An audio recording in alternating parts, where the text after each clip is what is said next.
Boa noite. Alguns já estavam aqui comigo, a gente estava com um probleminha na conexão.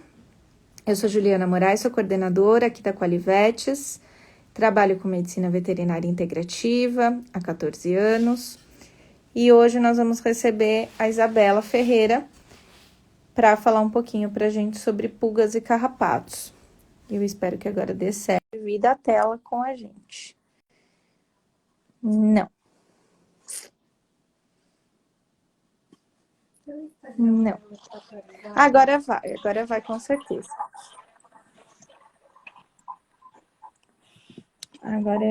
Agora apareceu, Bela. Olha, enfim. Deu Talvez seja certo. conexão. Eu não sei, porque eu tava tentando conectar pelo notebook, não deu certo. Aí eu consegui pelo celular, mas não sei o que foi. Ah, pelo Note não dá. Ah, tá, é isso. É isso. Pronto, descobrimos. Tudo bem? Tudo bem, e você? Tudo certo. Muito obrigada por ter aceitado vir aqui hoje. Muito obrigada mesmo. Imagina. Sei que você tem curso, sei que você tem um monte de coisa, sei que é tarde e tenho muito a Não, mas agradecer. vai ser uma delícia. Gente, Bela é minha amiga, vou chamá-la de Bela a live inteira, mesmo ela sendo doutora, mesmo ela sendo Isabela Ferreira, quero que você se apresente, mas a gente é amiga, então eu não vou disfarçar isso para vocês, então vou perguntar tudo que eu quero de pulga e carrapato, quero conhecer a Isabela como veterinária e passar isso para vocês também, mas não estranhem que eu vou chamá-la muitas vezes de Bela, de Belinha, durante a live, tá bom? Então se apresenta pra gente, Bela. Tá, eu sou Isabela, sou veterinária.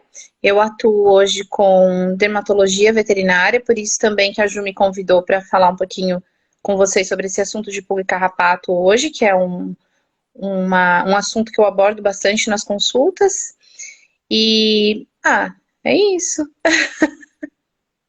Eu estava falando aqui no começo, o certo é dermatologista ou é dermatólogo? É dermatóloga. E por É quê? dermatóloga porque existe já, antes não tinha, né? Mas existe já uma prova agora que só alguns profissionais estão podendo fazer os primeiros do escalão, né? Para a especialidade, e aí pode se denominar dermatologista, mas quem trabalha com dermatologia, mesmo tendo pós-graduação, não pode se autodenominar dermatologista porque não tem o título de especialista. É o dermatólogo. Exato. Perfeito. Bela, tem muita coisa para falar de pulga de carrapato. É uma live que o pessoal pede há muito tempo. Eu queria começar falando dos ciclos. É muito básico, assim, para o pessoal entender mesmo. E como que você aborda isso com o teu cliente para que ele entenda ciclo de pulga, ciclo de carrapato e quem são esses bichos? Tá. Então a pulga e o carrapato realmente elas são o maior vilão aí dentre os parasitas, ectoparasitas dos cães, né? Os parasitas que habitam a pele do cão. E o cachorro e o gato, eles fazem parte desse ciclo, né? Então, na verdade, eles são o ambiente onde o animal vai se alimentar. Então, é por isso que a gente comenta muito, e as pessoas têm essa dúvida, quando a gente fala de ciclo, porque os ovos desses parasitas, eles vão ficar no ambiente, não no animal. Então, a gente acaba não vendo isso a olho nu. E isso não tem relação com higiene, né? Quando a gente tem infestação, é como existe a infestação de qualquer tipo de parasita. Então, muitas vezes a gente vê uma pulguinha ali no cachorro, a gente precisa saber que se essa pulga estava dentro de casa, o nosso ambiente provavelmente tem uma quantidade enorme de ovos, tanto da pulga quanto do carrapato, que funciona mais ou menos da mesma forma. A proporção é absurda, né? Cada vez que a gente Sim, vê uma pulga, tem, sei lá, 3.000 ovos no ambiente, é mais ou menos isso? Eu não lembro sim, é direito. por aí. É por aí. E muitas vezes a gente fala para a pessoa isso e ela fala, não, mas eu limpo com cândida, com... E eu queria que você falasse um pouquinho disso. Existe alguma forma de limpar o ambiente que seja correta para matar tanto pulga e carrapato? Ou com cândida, essas coisas eu consigo a mesma coisa, a mesma eficácia? Não, os produtos de higiene convencionais com indicação veterinária, né? A Aqueles internet produtos está que têm amônia travando. quaternária. A Tá. imagem a imagem e a voz. E agora? E agora? A Continua voz, a travando? voz melhorou, a imagem tá ruim, tá craquelada. Deve estar oscilando um pouco o meu sinal aqui, porque ele tá cheio. Deve estar oscilando. É, mas Mas agora tá dando para te ouvir.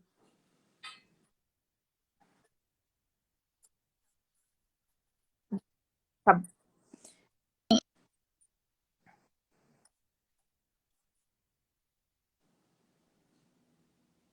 Agora travou de vez ela. Então, eu vou falar a parte que eu sei enquanto a Bela volta.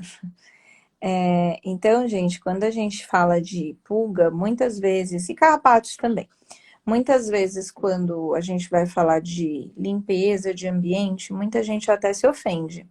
E fala, não, mas a minha casa é limpa, eu limpo a minha casa, e a gente sabe disso, né? Principalmente os bichinhos que nós atendemos, as pessoas tendem a ser muito cuidadosas com os animais. Mas não há o que a gente use de alvejante, de produtos específicos que a gente consiga limpar esse ambiente de forma que mate esses ovos. A gente conseguiria matá-los com vassoura de fogo. E, ó, eu tô na vassoura de fogo e você voltou. voltamos. Foi a minha Então, eu ia conexão, falar estava que ninguém instável. vai tacar fogo na própria casa para Por matar os favor. ovos, né? E nem precisa. Olha que bom. E aí eu ia falar do aspirador, se é uma boa opção. Sim, é uma boa opção. Eu ia falar disso também. Na verdade, assim, da parte ali que a gente parou, né? Nem aqueles produtos de limpeza que são vendidos em casa veterinária, como desinfetantes, com amônia quaternária, nem eles conseguem matar a pulga e carrapato. Então, o que a gente precisa utilizar?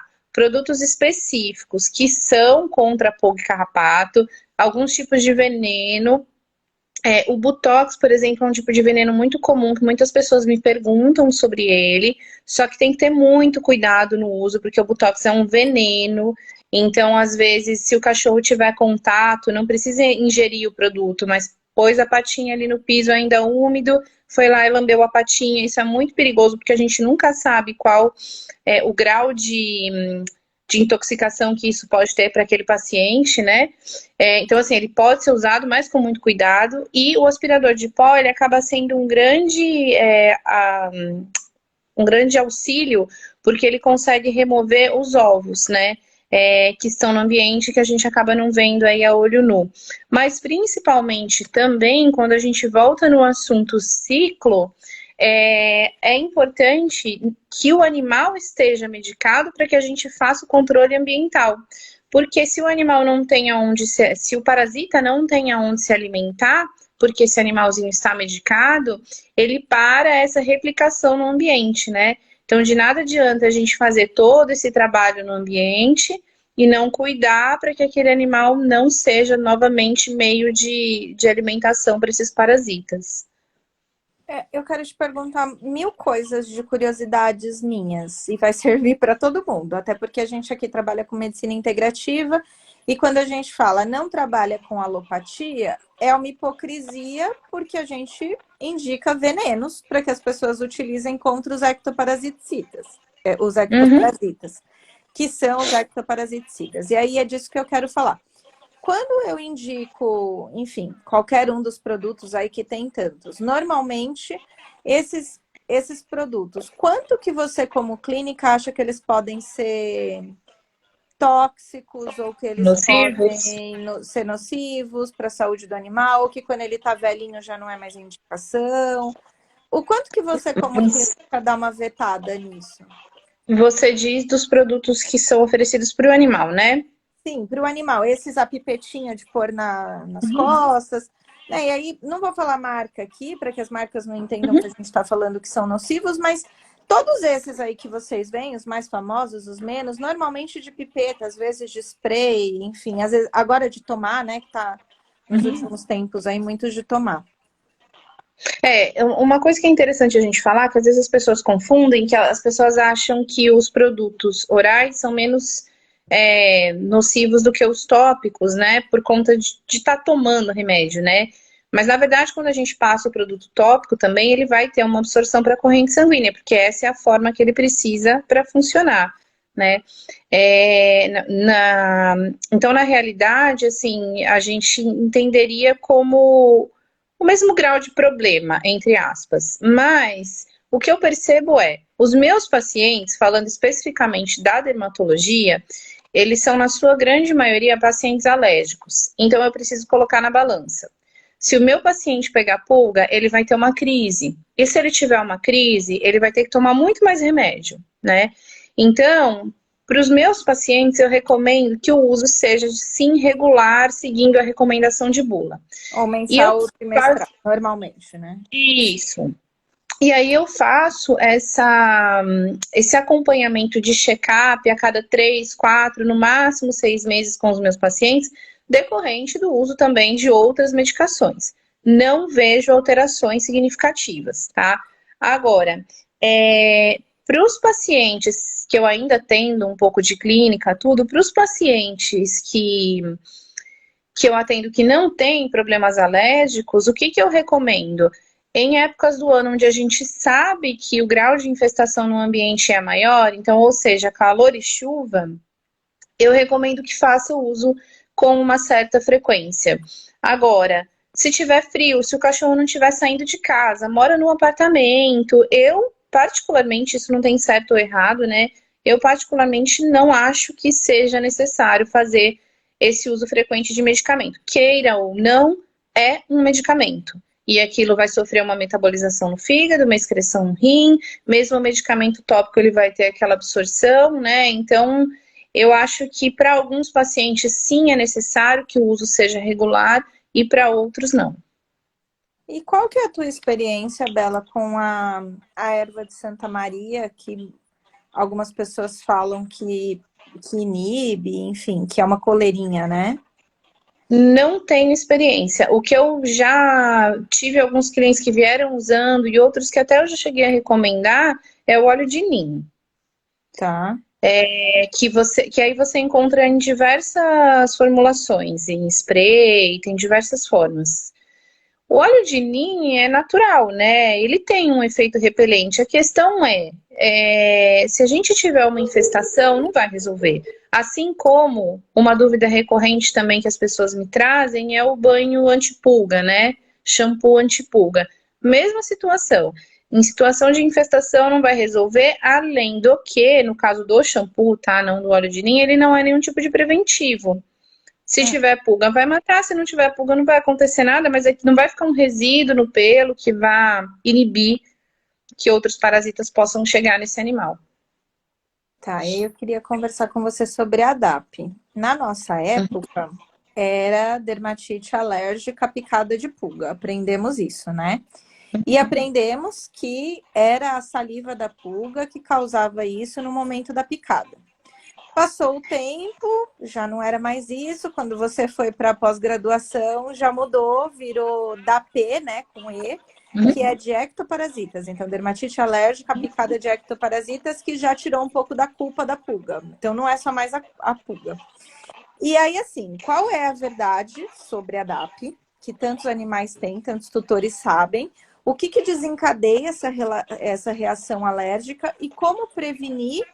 Porque aí eu vou entrar na outra pergunta, que é como esses medicamentos agem.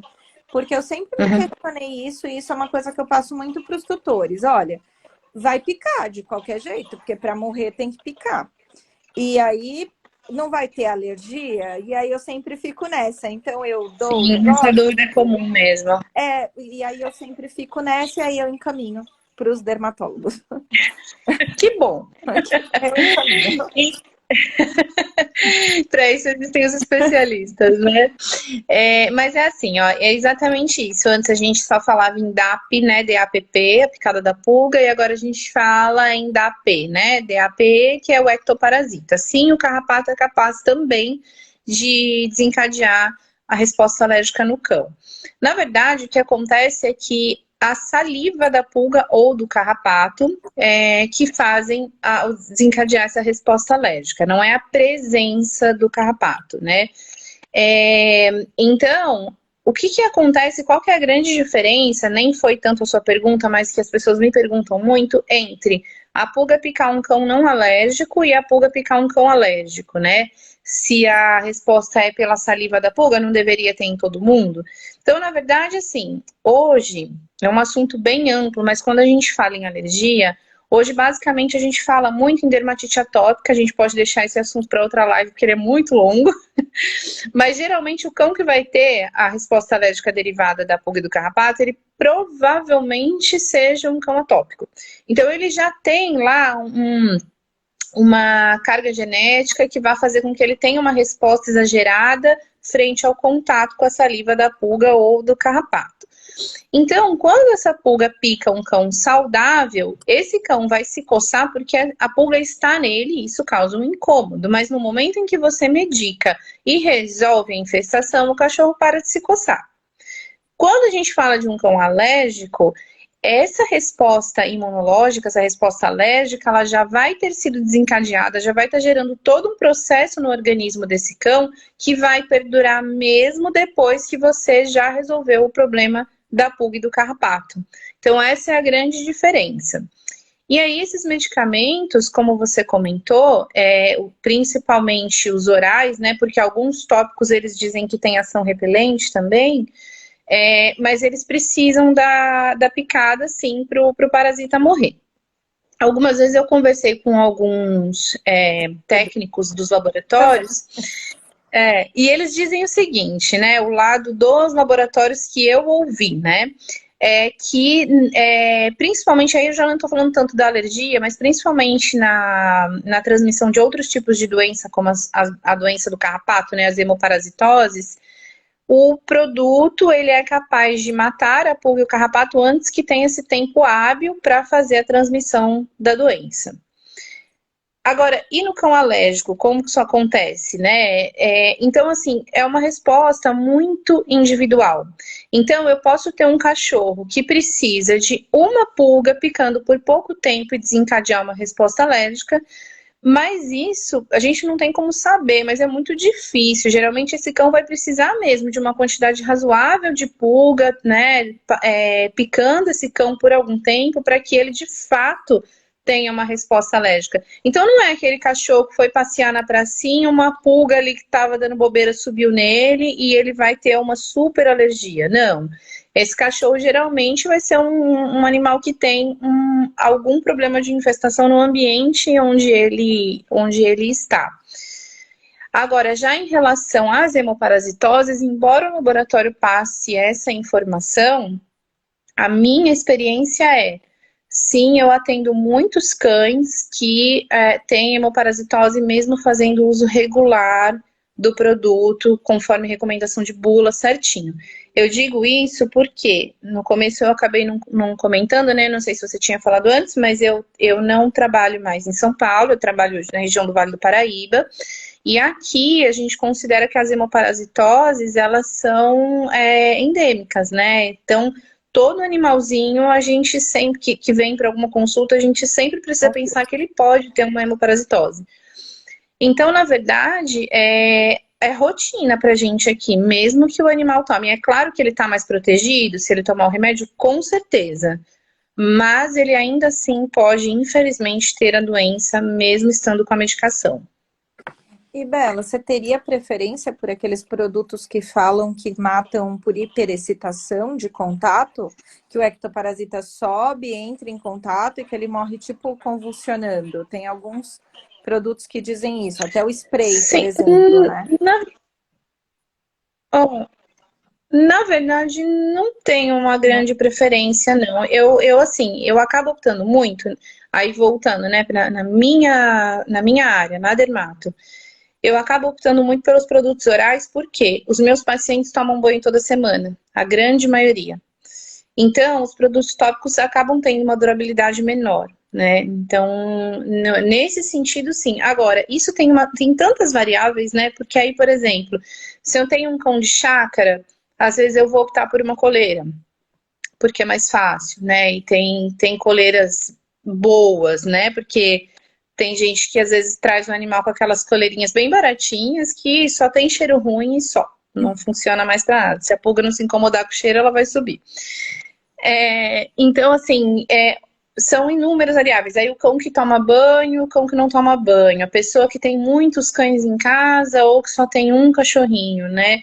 Então eu acabo vendo muito o estilo de vida daquele paciente. Ah, uma coisa interessante que eu já tive. Paciente com alergia da coleira antipulgas. Ou mesmo do vomita. produto tópico. Não, e alergia de pele também, E é só né? colocar. Eu já vi É. vários. Então, Aquela. assim, exatamente, no desenho da coleira, né?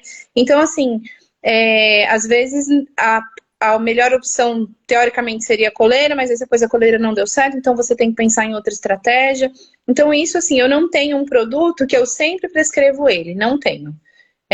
Eu tenho algumas preferências, mas tem as variáveis aí que eu acabo optando por um ou por outro. De acordo com o histórico mesmo. E eu Uhum. queria que você falasse de doença de pulga e de carrapato, que é algo que a gente ouve tanto e o tutor parece que às Sim. vezes só recebe esse diagnóstico. Ah, era doença da pulga ou do carrapato, né? O que tem que Sim. confiar? O que é? Quem são elas? Quais são elas? Primeiro a gente brinca, né, que você fala doença do carrapato, mas o carrapato não tá Não doente, tá né? Quem tá doente, doente é o cachorro. tá super bem. Então, assim, o principal, né, o mais comum que a gente fala. A pulga, ela é mais inofensiva. Ela vai, geralmente, acabar transmitindo para o cachorro a verminose, né? Então, as pessoas às vezes contam pra gente que viu uma espécie de um arrozinho no cocô do cachorro, né? Então, isso é o verme transmitido ali pela presença da pulga. Isso é tranquilo de tratar, você dá um vermífugo e o cachorro tá bem. Agora, o carrapato, ele já transmite doenças que são mais complicadas. Então, a gente fala principalmente da Ehrlichia, babese e anaplasma, né? São as principais doenças que o carrapato transmite, todas elas causando prejuízos aí para as células sanguíneas, né? De diferentes formas. E o principal que eu sempre explico para os clientes é que é uma doença que a gente fala que é silenciosa. Então, muitas vezes, a gente vai fazer, por exemplo, um check-up pré-operatório e a gente vê ali no exame de sangue que talvez aquele cão possa ter uma hemoparasitose. Aí faz o teste específico, dá positivo. Então, quer dizer, esse cão provavelmente, futuramente, ele ia apresentar sintomas quando a doença já estivesse mais grave, né? Tá. E assim, você diria para esses tutores, nós tutores, limitarem o animal a passear numa praça ou passeio, ou jamais, porque eu já ouvi muita gente falando, não, porque aí vai para o banho e pega pulga, vai para o parque e pega pulga, então eu nem tiro meu cachorro de casa. Mas como que funciona isso? Achar, né? Na verdade, É tipo um na remédio para verdade, pulga, né? Muita gente fala, me dá um remédio para pulga, é mas meu para senhor, pulga. Exatamente. Então, na verdade, assim, eu nunca limito os meus pacientes, porque eu acredito muito que a saúde mental, ela está diretamente relacionada à saúde física, né? Você com a medicina integrativa sabe disso melhor do que eu.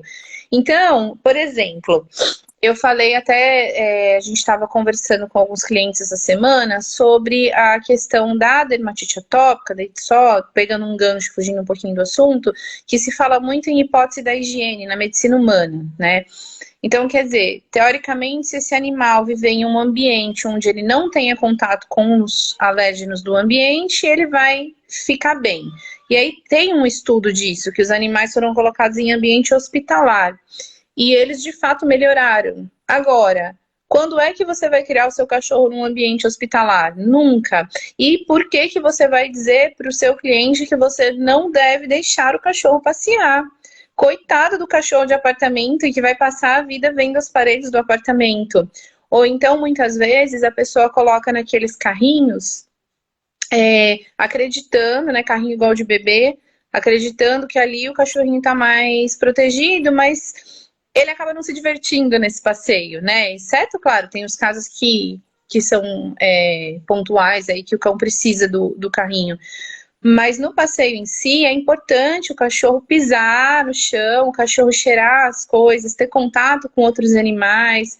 Então, quando a pessoa fala para mim, então se ele é alérgico, eu não vou mais sair para passear para ele não pegar pulga. Tudo bem, ele não vai pegar pulga, mas o ácaro da poeira doméstica que está dentro da sua casa vai fazer ele se coçar também. Então, assim, eu não limito. Eu acho que isso é muito particular, né? Mas eu não limito. Eu acho que esse cachorro, eu converso muito também com os clientes que na questão da alergia, tem muito aquela questão de lamber pata, né? Cachorro alérgico, ele lambe pata. E a pessoa fala, é estresse, não é da alergia, é estresse e tal. Muitas vezes é as duas coisas. Então você pega aquele cachorro que ele já tá se coçando inteiro, aí ele não tem muito o que fazer dentro do apartamento, ele coça mais.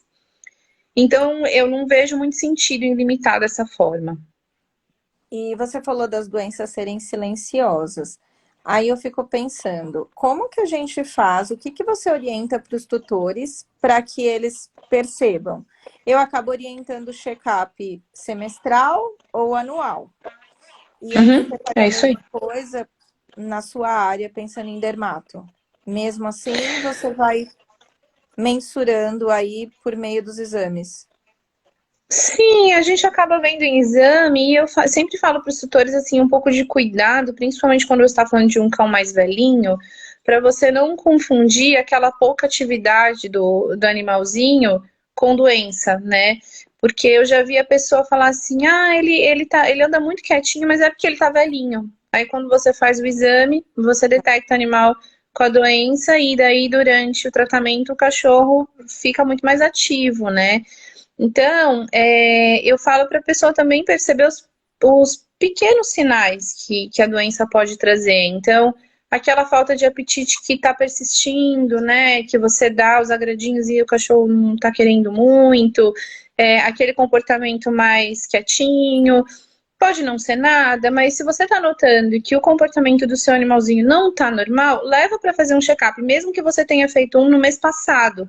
Porque o exame de sangue vai ser diferente, né? Do mês passado para agora. Agora, tá tudo bem, tá comendo, tá ativo, tá brincando, de 6 em 6 meses, se for mais velhinho, de 1 em 1 ano, se for um cachorro mais jovem, já é mais do que suficiente. Isso é bem complicado, né, Bela? Nada a ver com o tema, mas tudo está interligado. Eu falo muito isso aqui. O exame é uma foto. Registra um momento, né? Então, para os pacientes que eles estão já com alguma questão de saúde, a gente pedir exames frequentes é porque vai mudar muito de um para o outro. Então, é super necessário os exames recorrentes e, às vezes, tem casos que precisa de exame semanal, e aí eu estou saindo um pouco dessa questão aí, mas até mesmo eu já peguei aqui, a gente ajuda com medicina complementar esses casos de hemoparasitose, e o veterinário pedir exames recorrentes e o tutor ficar bravo e falar, não, mas eu estou fazendo muito exame. Fala, não, mas é uma foto, né? Tem que fazer, porque só assim a É gente só a sabe. gente pensar que se você estiver internado no hospital, o médico vai fazer exame dia sim, dia não, pelo menos, né? Então, assim, por que que ele faz? Né? Porque muda, porque de um dia para o outro muda. Então, mas tem essa queixa mesmo de muito exame. Agora, o nosso paciente não fala, né? Então, se a gente não fizer exame, a gente não vai descobrir o que ele tem. Saber. E, Bela, principais erros ou principais mitos que você vê na clínica relacionados a pulgas e carrapatos ou essas doenças? Bom, uma delas você já falou, né? Vai tomar banho, pega pulga. Por isso que eu brinquei da história do crachá, né? Então, a pulguinha vem com o crachá Tem, vindo do pet shop, você né? trabalha com isso e tem banho e É, tosa, né? E eu fico não com tenho muita mais, dó das mas isso acontece. pessoas. Nada, você não tem É. mais, é verdade. Não, não tenho Porque eu mais. imagino que é difícil. Porque eu já ouvi Mas muito, já passei pega muito por pulga no isso. banho. Como é normal, né, a pessoa acreditar, porque, na verdade, muitas vezes a pessoa não vê a pulga, porque o cachorro é peludinho e tá com uma pulga. Aí, se o pet shop avisa, olha, tava com uma pulga, aí a pessoa já fala, pegou aí, porque ele não tem, né? Então, isso é comum, Provável. mas ele teve uma Não série saiu de com ela chances de daqui. pegar essa.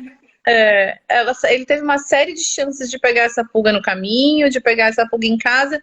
É que as pessoas, né, aí é legal a gente reiterar isso. As pessoas, elas se sentem um pouco ofendidas quando você fala que tem pulga e carrapato na casa delas. Então, eu sempre falo para o meu cliente, gente, isso não é uma questão de higiene, sua casa não é suja, né? Mas a pulga a gente não vê. Então, se de repente fez um passeio numa pracinha, pegou a pulga, essa pulga foi junto com o cachorro para casa, pronto, sua casa pode estar limpa, mas já é suficiente para talvez você ter uma infestação dentro da sua casa limpa, né? E é importante a gente falar assim, né? Os ectoparasitas, eles não, eles vão até o bicho se alimentar. Então, o bicho é o Exato. restaurante deles, eles moram no ambiente, né? E, por exemplo, Isso. né, estamos fora do, que tá um frio danado, mas fora do clima melhor para esses bichinhos. Mas no calor aumenta muito. Por que que Uhum. aumenta? Porque é um ambiente propício. Tá quentinho, tem cachorro, tá gostoso, vamos sair para comer. E aí é Exatamente. quando as pessoas falam, ah, aumentou a pulga. Mas agora, É, nesse clima que nós estamos, não é que não tem, é que não é um clima tão propício para que esses tão animais, favorável. né, para que esses ectoparasitas se saiam ali do ambiente que eles estão e vão até o animal se alimentar, né? É isso, assim, Sim. palavras mais. Um outro erro comum, né, que você perguntou de mitos e tudo mais. Nenhum ectoparasiticida, nenhum, dura 6 meses ou um ano. Nenhum. Então, às vezes a pessoa recebe essa informação muito em loja veterinária, né? Que não é uma orientação vinda do veterinário, é do balconista. Ah, dá esse aqui que ele é mais caro, mas ele dura 6 meses ou ele dura um ano. Isso não existe. Aí a pessoa geralmente rebate falando, mas eu dei faz um ano e meu cachorro não pegou pulga. Então, qual que é a questão aí? Seu cachorro não pegou pulga porque ele não teve contato com pulga. Né? Se existisse um produto que dura um ano para não ter pulga ou Ou carrapato, esse pegou produto e seria ela uma bomba dormiu, para o organismo. enfim, porque a pulga subiu, comeu, Não, desceu. Eu não não vou teria lá olhando como. o cachorro o dia inteiro. Eu não sei se o estopa pegou pulga hoje já e desceu e já não vou ver mais, né? Não tem como a gente ter Exatamente. esse Então, nível de assim, controle. eu não sei em São Paulo se também é assim, mas é que aqui em Taubaté ainda existe muito as casas de ração, né? E daí, assim, claro, são pessoas que têm contato com o animal direto, que têm uma vivência grande, né? E às vezes eles dão essa orientação até porque eles realmente acreditam que isso acontece. Mas a gente tem que entender que o veterinário, o que que ele conhece? O ciclo da pulga. Então, é por isso que o medicamento dura um mês ou 3 meses, né? E não vai durar mais do que isso. Não teria cabimento, na Não sei verdade. como. Vinagre para pulga. Essa é velha, né? Dar vinagre É para velha pulga. e não funciona. Não? Não, não, não. E se você Vinagre tiver um na cachorro salada. alérgico, você não passa nem perto do vinagre. Tá. E eu vou abrir aqui as perguntas para que o pessoal possa interagir Uhum. também. E eu ia te fazer alguma pergunta e esqueci o que, que eu ia te perguntar. Mas uma das coisas que está aqui na minha cabeça é em relação a quando a pessoa compra aqueles produtos para um peso e divide para aquele monte de animais. Ah, isso é legal de falar mesmo. Porque isso é uma Isso coisa não dá bem comum. certo, por um motivo muito simples. Principalmente nesses produtos palatáveis, né, que são carninha, o que que acontece? Quando a gente tem um remédio veterinário que é sulcado, que ele é partido no meio, ou ele às vezes é partido em quatro, né, no meio e no meio de novo. Então, se ele é sulcado no meio, a gente sabe que 50% do princípio ativo está de um lado, 50% está do outro lado. Então, você pode partir esse remédio e dar na dose correta para o paciente. Só que não existe nenhum antipulga dessa forma, né? Todos eles são inteiros. Então, você pegar um comprimido, por exemplo, para 40 quilos, para um cão de 40 quilos e partir no meio, não necessariamente você vai ter 50% de cada lado. E aí você pode dar dando uma super dose, uma sobredose para um cão e uma dose baixa para outro cão. O que recebeu a dose baixa só vai ter o risco de pegar pulga. O que recebeu a dose alta, ele pode ter um processo de intoxicação. Então, isso é perigoso. Não vale a pena economizar nesse recurso. Eu lembro muito, eu trabalhei em laboratório, o pessoal comprava muitas pipetas e comprava uma pipeta GG que era para aplicar em 5 cachorros, que era um pouquinho em cada uma e tirava as conclusões mesmo e reclamava. Ah, eu estou usando, mas está pegando pulga, não está adiantando. Então, a Kelly está perguntando aqui, dar banho com sabonete Febo acaba com a infestação de pulga? Já ouvi tutor falando que funciona, tem até vídeo no YouTube. Tem até vídeo no YouTube, é ótimo, porque tem muito mesmo, né? O pessoal faz o vídeo porque jura de pé junto que funciona. É assim.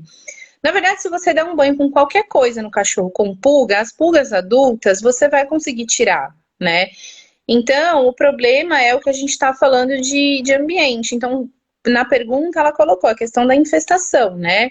Então, você vai resolver o problema do cachorro naquele momento? Vai, mas se você der com Febo, com Dove, com Johnson ou com shampoo de pulga, né? Você vai tirar. Agora, esse animal voltou para o ambiente, aquela pulga que era um ovinho já vai subir no cachorro e vai começar todo o processo de novo. Ou seja, nada feito. Não resolve. Bela, eu vou te liberar, mas eu queria te perguntar se tem algo assim na sua cabeça que você acha imprescindível a gente falar desse assunto. Sei que dá várias lives, todo mundo tem dúvida, mas o que você diria para o cliente? Ó, creolina, derruba carrapato? Então, vou pegar o gancho dessa pergunta e da sua. Essas receitas caseiras, elas são extremamente perigosas, né?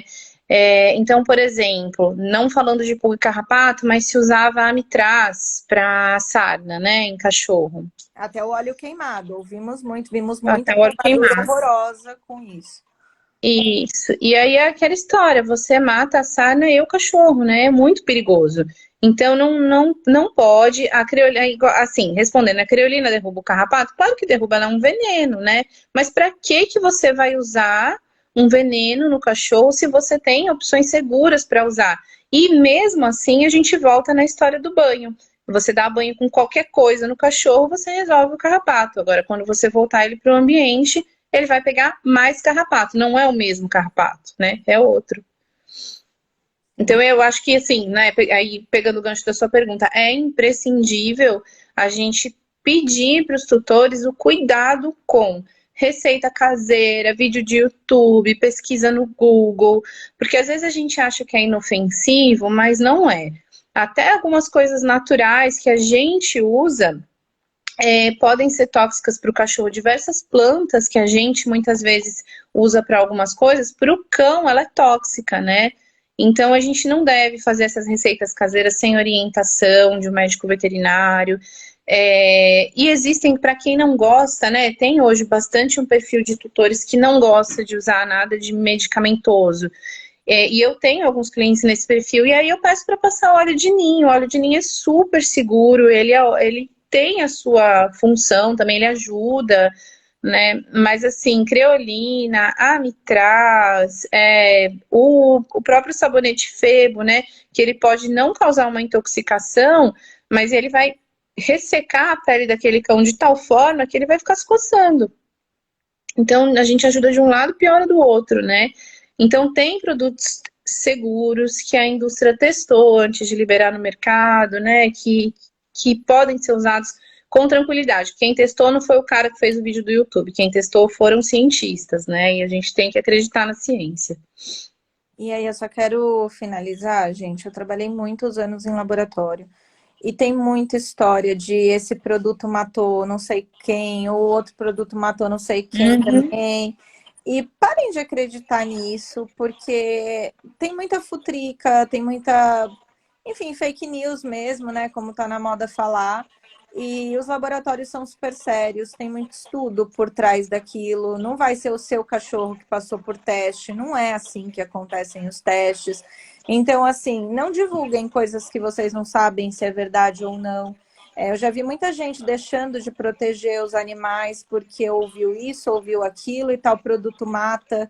E, enfim, eu Exato. nunca vi um cachorro morrer ou alguém se intoxicar usando corretamente um produto de laboratório que tem um veterinário técnico se responsabilizando. Eu nunca vi isso acontecer. E um cuidado extra ainda, né? A gente tá falando muito de cachorro aqui durante a live, mas um cuidado maior ainda nos gatos, né? Para gato, essas coisas se tornam ainda mais perigosas. Por dois motivos. O gato tem algumas sensibilidades maiores do que o cão para alguns produtos, né? E além disso, ele é um animal que se lambe. Então, ele vai ingerir aquilo que você passou na pele dele e ele pode sofrer uma intoxicação. Tem que tomar muito cuidado com isso também. É isso, gente. Bela, quero te agradecer muito. Quem tiver Imagina. dúvidas, mandem para nós. A gente encaminha. Pode mandar, eu respondo. A gente pode fazer outra live também, que é sempre A gente muito faz gostoso. também só de dermatite E alérgica, que dá o que falar. aí tem que emendar umas 3 lives, mas dá Beleza? pra fazer. Eu não sei se ela ainda tá aqui, mas ela não, ele, porque quem tá é o meu paciente, o Zeus, ele tava aí que eu vi. O Zeus Tá, é meu paciente modelo, ele é super entendi. participativo nas redes sociais, ele é um Ah, atópico que tá sigam belezinha, os Zeus, redondinho. sigam os Zeus nas redes sociais. Sigam o Zeus é bonitão. Então, tá bom. Então, só agradecer a sua disponibilidade mais uma vez. Obrigada por tudo. Gente, então, tomem cuidado com o que vocês usam. É importante prevenir ectoparasitas, mas também da forma correta. Então, obrigada, Bela. Super beijo. Vou deixar a live salva, tá, gente? Aí vocês compartilham com quem vocês julgarem que vai aproveitar o conteúdo. Beijos. Boa noite, então. Até quinta que vem. Boa Beijo, Bela. noite, tchau. Beijo.